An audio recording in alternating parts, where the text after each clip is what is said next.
నాన్నని పొడవలేదమ్మా. నాకు తెలుసమ్మా, నువ్వు నాకు సంజాయిషి ఇవ్వక్కర్లేదు. ఇదంతా అగ్నిదేవ్ పని అయ్యింటుంది పున్నమి. అమ్మా, నువ్వేం భయపడకమ్మా. వకీల్ సాబ్ వచ్చారు, నీకు బెయిల్ ఇచ్చి బయటికి తీసుకొస్తారు. చట్టబద్ధంగా అరెస్ట్ చేస్తుంటే నన్ను బయటికి తీసుకెళ్లే వాళ్ళు, కానీ అలా చేయలేదు కదా పున్నమి. నా సంగతి వదిలే పున్నమి. నేను నీకొక ముఖ్యమైన విషయం చెప్పాలి. నేను కూడా నిన్నొక ముఖ్యమైన విషయం గురించి అడగాలమ్మా. పున్నమికి తనే జాబిల్లనే విషయం తెలిసిపోయిందా? నేను నీ బిడ్డని కాదా అమ్మా? ఎవరికి పుట్టానో తెలియని అనాథనా? ఎక్కడో పుడితే పెంచుకుని సాకావా అమ్మా? నా బిడ్డ కాదు అని చెప్పిన వాళ్ళు ఎవరి బిడ్డో కూడా చెప్పుంటే బాగుండేది. రాజవంశ వారసురాల్ని అనాథం చేసేశారు. చెప్పమ్మా. అబద్ధం పున్నమి, నువ్వు అనాథవి కాదు. నిన్ను అనాథం చెప్పిన ఆ దుర్మార్గులు ఎవరు పున్నమి? చావు బతుకుల మధ్య ఉన్న నాన్నని చూడ్డానికి నేను హాస్పిటల్కి వెళ్తే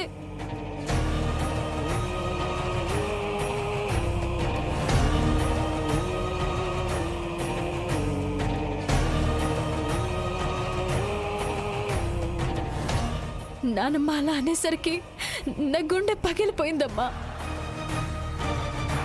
అమ్మా, నిజం చెప్పమ్మా, నా తల్లిదండ్రులు మీరే కదా? అమ్మా, నేను మీ బిడ్డనే కదా? నేను అనాథని కాదు కదా? అమ్మ, టైం అయిపోయింది మీది. సార్, ఒక్క నిమిషం సార్. నా బిడ్డకు ఒక నిజం చెప్పాలి. కుదరదమ్మా, ఇప్పటికే చాలా టైం అయింది. కానిస్టేబుల్, ఆవిని తీసుకెళ్ళండి. అమ్మా, అమ్మా, టైం అయిపోయింది, పదండి. ఒక్క నిమిషం అండి. లేదమ్మా, చెప్తున్నాను కదా, పదండి. అమ్మా, నడవండి అమ్మా, నడవండి. పున్నమి, అమ్మా, ఒక్క నిమిషం అండి. పున్నమి, ఒక్క నిమిషం అండి. వాట్ ఇస్ దిస్ ఎస్ఐ గారు? అయినా మ్యాన్ హ్యాండ్లింగ్ చేస్తున్నారు? ఇది చాలా పెద్ద క్రైమ్. నా స్టేషన్లో నేను ఎలా ఉండాలో నీ దగ్గర నేర్చుకోవాలి. నా దగ్గర నేర్చుకోమని నేను చెప్పలేదు, కానీ ఎలా ఉండాలో మీ హైయర్ అఫీషియల్స్ నేర్పించుంటారేమో కదా. అయినా మీరు ఒక లాయర్ ముందే ఇలా ప్రవర్తిస్తున్నారంటే కామన్ పీపుల్ ముందు ఎలా ప్రవర్తిస్తారో అర్థం అవుతుంది. మీరు వచ్చిన పని ఆ హంతకురాల్ని కలవడం, నా క్లాస్ పీకటం కాదు. బయలుదేరండి. ఏదైనా ఉంటే కోర్టులో తెలుసుకోండి. కానిస్టేబుల్స్, వీళ్ళని బయటికి పంపించండి. అవసరం లేదు. పునమి, పద. పున్నమి, పున్నమి.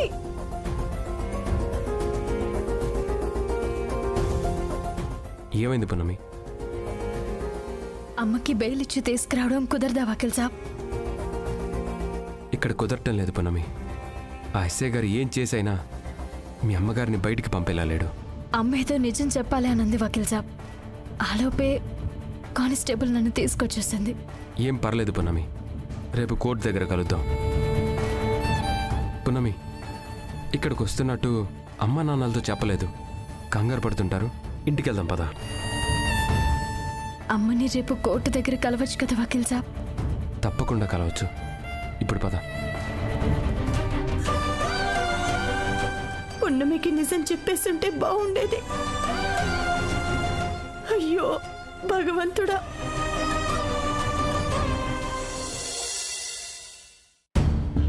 పృథ్వీ, పృథ్వీ,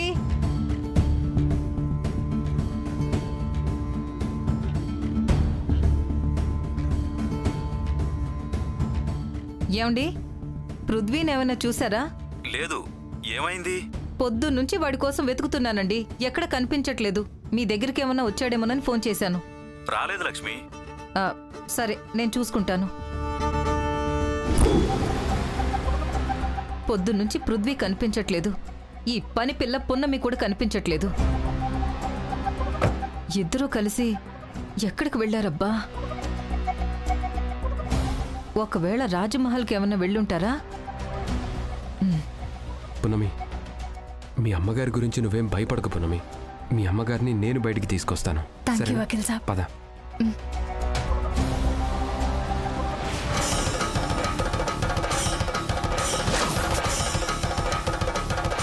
ఆగు. ఏమే, నా కొడుకుని బుట్టలో వేసుకోవడానికి తీసుకెళ్ళావా?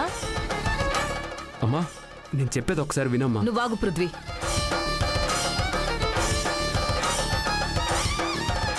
నా కొడుకుని ఎక్కడికి తీసుకెళ్ళావు?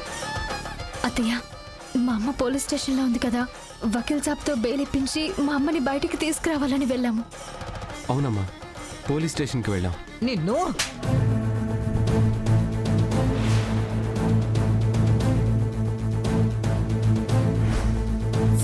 అత్తయ్య, వకీల్ సాబ్ని తీసుకెళ్ళింది నేను. కొట్టాలనుకుంటే నన్ను కొట్టండి. ఛీ, నీలాంటి దాన్ని తాకాలన్నా నా మనసు ఒప్పుకోదు. అమ్మా అమ్మ అని నీకు గుర్తుంటే కనీసం నాతో ఒక్క మాటైనా చెప్పి వెళ్ళేవాడివి. నీకు అమ్మ కంటే ఈ పున్నమీనే ఎక్కువైపోయింది. అది కాదమ్మా, నేను చెప్పేది ఒక్కసారి విను. పున్నమి నీ ప్రాణం కాపాడింది.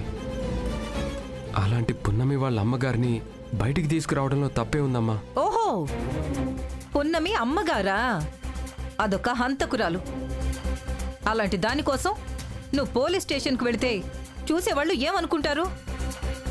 పైగా గూడెందాని అల్లుడువని పోలీసులు కూడా నిన్ను తక్కువ చేసి చూస్తారు. అది నాకిష్టం లేదు. మా అమ్మ హంతకురాలు కాదత్తయ్య. మా అమ్మ గురించి నాకు తెలుసు. గూడెంది అని తక్కువ చేసి మాట్లాడకండి అత్తయ్య. గూడెం వాళ్ళు కూడా మామూలు మనుషులే. ఈరోజు వకీల్ సాబ్ ప్రాణాలు కాపాడింది, మీ ప్రాణాలు కాపాడింది కూడా. మీరు తక్కువ చేసి మాట్లాడుతున్నా గూడెం మనుషులే. అంటే ఏమంటావు ఇప్పుడు? నా కొడుకుని ఎక్కడికి పడితే అక్కడికి తీసుకెళ్తావా? రే పృథ్వీ, నువ్వా నారాయణమ్మ విషయంలో జోక్యం చేసుకోవడానికి వీల్లేదు. నేను నల్లకోటు వేసుకుని నా దగ్గరికి న్యాయం కోసమని ఎవరొచ్చినా న్యాయం చేస్తానని ప్రమాణం చేశాను. ఆ ప్లేస్లో ఎవరున్నా నేను న్యాయం చేస్తానమ్మా. ఓహో, అవునా? అయితే నేను కూడా ఒక ప్రమాణం చేస్తున్నాను, విను. నువ్వు గనక ఆ నారాయణమ్మ విషయంలో ఇంకొకసారి పోలీస్ స్టేషన్కి వెళ్ళినా, కోర్టుకు వెళ్ళినా ఈ అమ్మ ప్రాణాలతో ఉండదు. అమ్మా నీకు అమ్మ కావాలో ఆ నారాయణమ్మ కావాలో ఆలోచించుకో.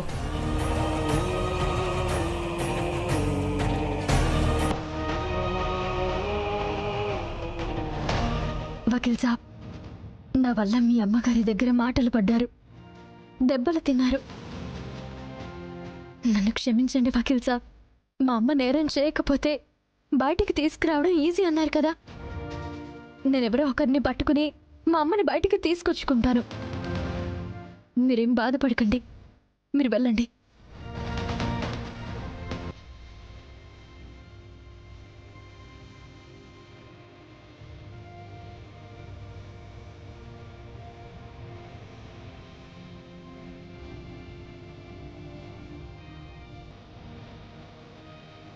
అమ్మ పున్నమి, అయ్యగారు, నేను జరిగిందంతా విన్నాను.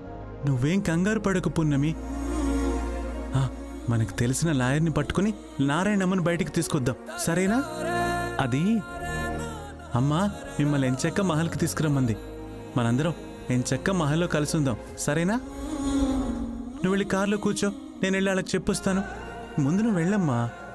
వకీల్ సాబ్, నేను మాట్లాడతాను కదా, నువ్వు వెళ్ళు వెళ్ళు వెళ్ళు.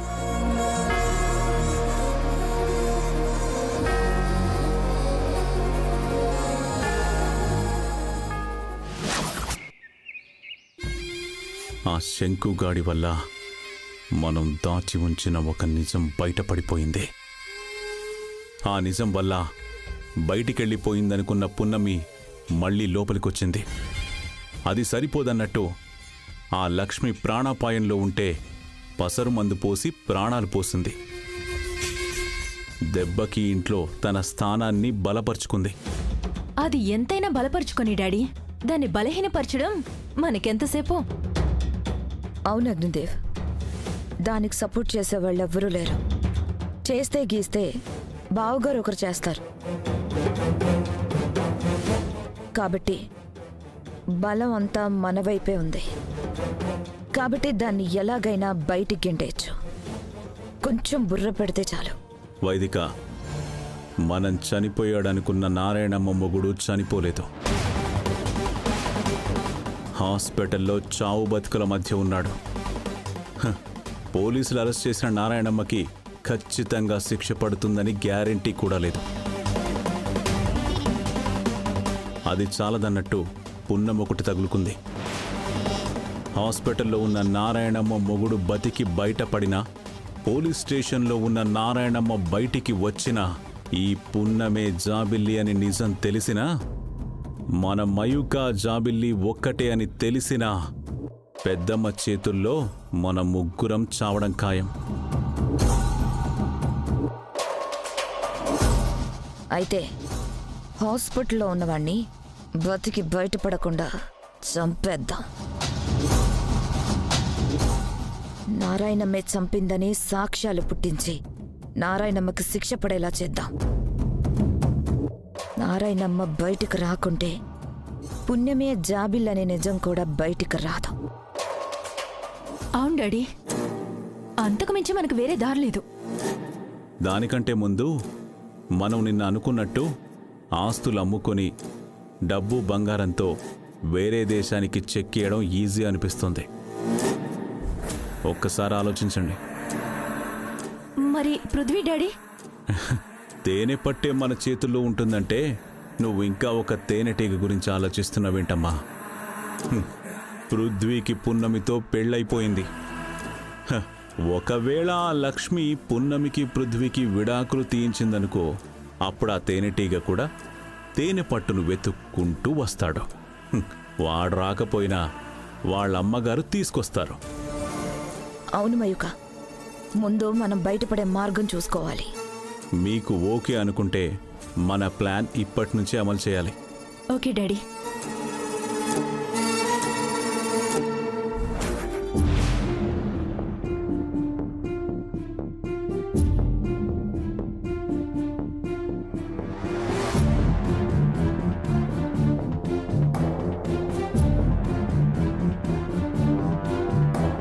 డబ్బు, నగలు, ఆస్తి పేపర్లు ఏది దొరికితే అవి బ్యాగ్లో సర్దేయండి. మీరిద్దరూ ఆ బీరువాలో చూడండి, నేను వెళ్ళి అటువైపు చూస్తాను. త్వరగా వెళ్ళండి. పద.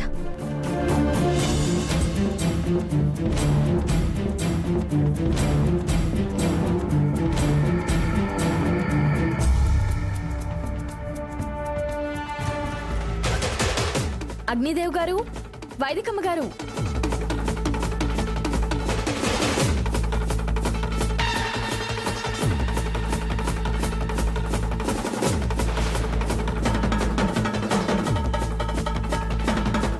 ఏంటి ఎవరూ లేరు, బయట కూడా కనిపించలేదు. ఎక్కడికి వెళ్ళుంటారు?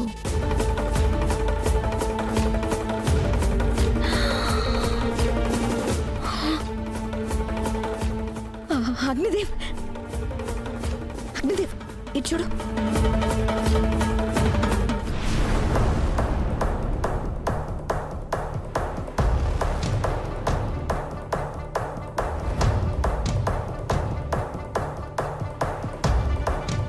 వైదికం, చూసింది చాలు, వెంటనే బ్యాగ్లో సర్దాం. కానీ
ఇదేంటి, పెద్దమ్మ గారి గది తలుపులు తెరుచున్నాయి.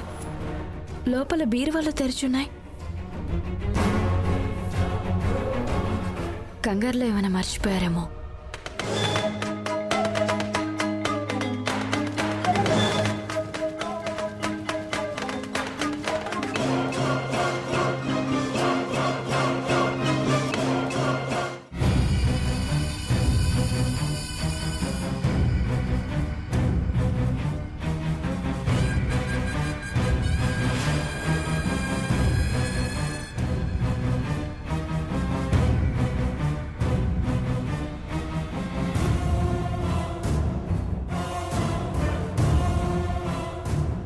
ఇదంతా చూస్తుంటే పెద్దమ్మగారు మర్చిపోయినట్టు లేదు.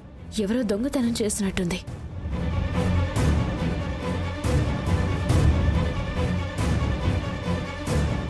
ఇక్కడున్న డబ్బు నగలు ఎవరో దొంగలించారు.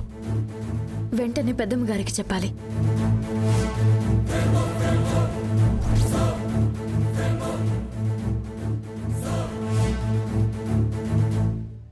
రండి పెద్దమ్మగారు, రండి.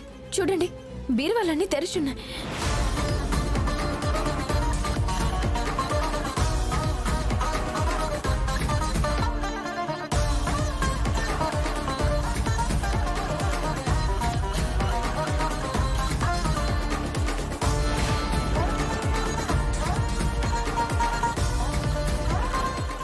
ఇలా ఉన్నాయేంటి?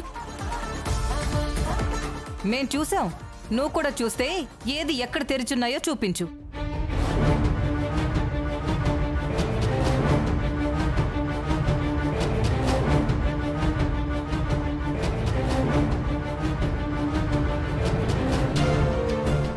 నేను చెప్పేది నిజం పెద్దమ్మగారు. నేను ఇందాక చూసినప్పుడు తెరిచి ఉన్నాయి. నమ్మండి నన్ను.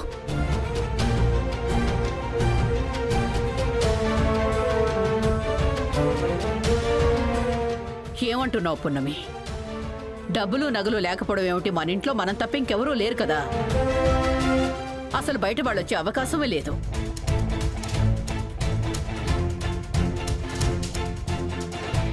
దొంగతనం బయట వాళ్ళే చేయాలని లేదు కదా పెద్దమ్మగారు. ఇంటి దొంగల పని కూడా అయ్యుండొచ్చు కదా.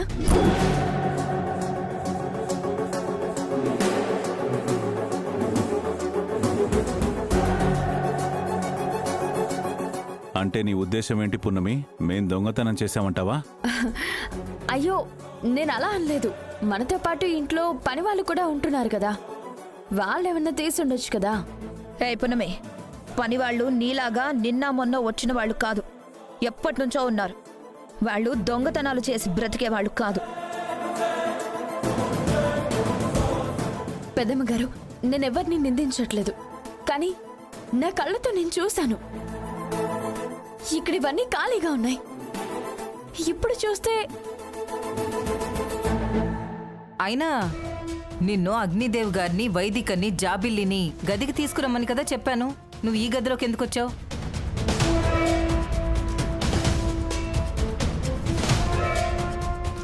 చెప్పు, నీకు అమ్మగారి గదిలో ఏం పని? చెప్పమ్మా, ఈ గదిలో నీకేం పని? వాళ్ళ కోసమే వెళ్తున్నాను. ఈలోపు పెద్దమ్మగారి గది తలుపులు తెరుచున్నాయి. ఎందుకా అని చెప్పి గదిలోకి వచ్చి చూస్తే ఇవన్నీ తెరిచున్నాయి. పున్నమికి పిచ్చి పట్టినట్టుంది. అందుకే ఏవేవో చెప్పి అందర్నీ నమ్మించాలని చూస్తుంది. ఈవిడ గారికి అందరికీ అబద్ధాలు చెప్పడం, మోసం చేయడం అదే పది కదా. పున్నమి సంగతి తెలిసి కూడా మీరంతా ఎలా నమ్మారు అత్తయ్య గారు? పున్నమి, కళ్ళు నెత్తిన పెట్టుకోవడం కాదు, సరిగ్గా చూసి చెప్పాలి. పెద్దమ్మగారు, నేను అబద్ధం చెప్పట్లేదు. ఇందాక నేను చూసినప్పుడు అన్ని బీరువాలు తెరిచి ఉన్నాయి. పాపం కలాం గారు కలలు కనమని చెప్తే పున్నమి ఈ విధంగా కలలు కంటున్నట్టుంది. లేదు అగ్నిదేవ్ గారు, నేను నిజమే చెప్తున్నాను. ఏ నిజం చెప్తున్నావు? నువ్వు చెప్పింది చాలు. ఎక్కడ వాళ్ళు అక్కడే ఉన్నారు. నువ్వు వచ్చావు, చూసా అంటున్నావు. మరి ఈ మధ్యలో ఎలా ఇలా జరుగుతుంది? ఇక్కడెవ్వరికి మంత్రాలు మాయలు తెలియవు కదా. నువ్వే ఏదో కొత్త డ్రామా ప్లాన్ చేసినట్టున్నావు.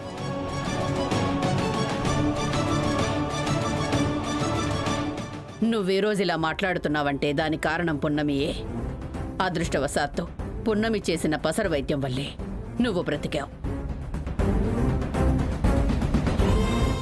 లక్ష్మి, పున్నమి నీ కోడలవ్వడం నీ అదృష్టం. పున్నమి ఎంతో మంది ప్రాణాలు కాపాడింది.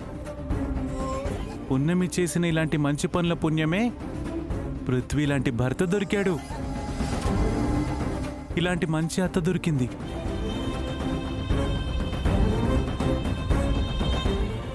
ఇవన్నీ కాదు మహాదేవి గారు, మీరు ఎన్ని చెప్పినా ఈ పున్నమిని నేను కోడలుగా అంగీకరించను.